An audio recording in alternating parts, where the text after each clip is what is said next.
बिस्मिल्लाहिर्रहमानिर्रहीम जी, आज हम सारे सिंध हाई कोर्ट के अंदर इसलिए आए हैं, तकरीबन 30 से ज़्यादा दरख्वास्तें फ़ाइल हुई हैं कराची से ताल्लुक़ रखने वाले उन कैंडिडेट्स की जिन्होंने सूबाई नशस्तों पे और कौमी नशस्तों पे इलेक्शन लड़ा, जिनको भारी अक्सरियत से कौम ने कामयाब बनाया, जिनके फॉर्म 45 के मुताबिक वो भारी अक्सरियत से इलेक्शन जीते हैं और मुंतखब नुमाइंदे चुने गए हैं, मगर एक धांधली के नतीजे में, एक मलिशियस साजिश के नतीजे में फॉर्म 47 के अंदर जो गिनती की गई आरओस की जानिब से, उनमें इन तमाम तर अवाम के मुंतखब नुमाइंदों को हरा दिया गया है और ऐसे नुमाइंदों को कामयाब दिखाया गया है जिनको उस वोट का अशर भी नहीं मिला जो कामयाब उम्मीदवारों को मिला था। इनमें से बेशतर की तादाद जो आपके सामने आज हाई कोर्ट में थे, उनका ताल्लुक है पाकिस्तान तहरीक इंसाफ से। ये उनके हिमायत याफ्ता आज़ाद उम्मीदवार हैं। इसमें बहुत सारे NA के और PS के उम्मीदवार हैं। कुछ इनमें से 17 के करीब पिटिशन्स थी जो कि आज हमारे पैनल जो हमने बनाया है सेफ गार्ड कराची वोट्स के नाम से, जिसके अंदर कुछ उम्मीदवार थे और उसके अलावा और भी बहुत सारे उम्मीदवार थे PTI से और बाकी पार्टी से, जिन्होंने दूसरे वकीलों के जरिए अपनी बात रखी।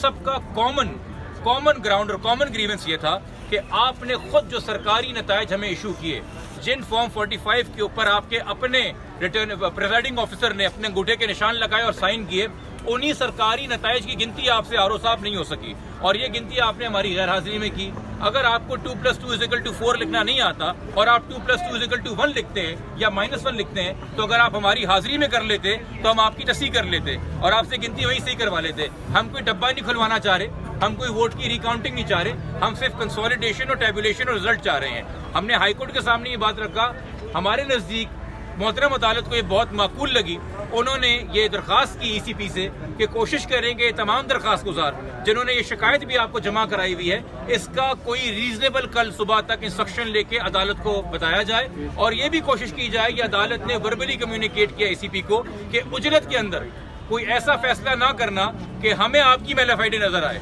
वरना फिर अदालत को मजबूरन इंटरवीन करना पड़ जाएगा। अदालत इस वक्त एहतराम कर रही है इलेक्शन कमीशन के एक आज़ाद आईनी इदारा होने के और तवक्को करती है कि तमाम तर इख्तियार जो इलेक्शन कमीशन के पास हैं उनको इस्तेमाल करते हुए वो खुद ही अंदरूने खाना तमाम तर कैंडिडेट्स को रिलीफ दे देंगे, जिसके लिए हम आज हाई कोर्ट आने पर मजबूर हुए हैं। तो हमें पूरी उम्मीद है कि हाई कोर्ट की इस सख्त अल्फाज में तंबी के बाद ECP जो है कोई ऐसी साजिश नहीं करेगी। कोई अगर उजरत में नोटिफिकेशन किसी को रिटर्न कैंडिडेट का दिया जा रहा है वो ये काम नहीं करेगी और कल सुबह उम्मीद ये है कि वो यही आके जवाब देगी कि तमाम तर उम्मीदवार आ जाए और उनके सामने कंसोलिडेशन हो। ये हम कोई अनोखी बात नहीं कर रहे, पंजाब के काफ़ी हल्कों के अंदर ये काम हुआ है, दोबारा से कंसोलिडेशन हुई है। ये ऑर्डर लाहौर हाई कोर्ट ने भी एक जारी किया था, तो हम उम्मीद करते हैं कि इंसाफ हमारे साथ भी होगा। मैं थोड़ा सा तारुफ करा दूं जो हमारी वकला की टीम थी, इसमें मेरे साथ सैफुल्लाह सचवानी साहब एडवोकेट, साथ फयाज साहब एडवोकेट, उमर लखानी साहब, आमना उस्मान साहिबा, बासिल नबी मलिक, फरजाद अली, शाहजेब अख्तर खान और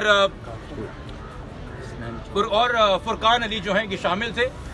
इसके अलावा जिन उम्मीदवारों को हमने आज रिप्रेजेंट किया है उसके अंदर कुछ के नाम जो हैं वो NA की नशस्त के ऊपर आफ्ताब जहांगीर साहब हैं, दावा खान हैं, खुर्रम शेर जमान है, आलमगीर खान है, जासिर बलोच हैं, सैयद शराज हैं और PS के ऊपर जो है वो सालेजादा साहब हैं, कादिर खान साहब हैं, अब्दुल कदीर खान हैं, बशीर सोदर साहब हैं,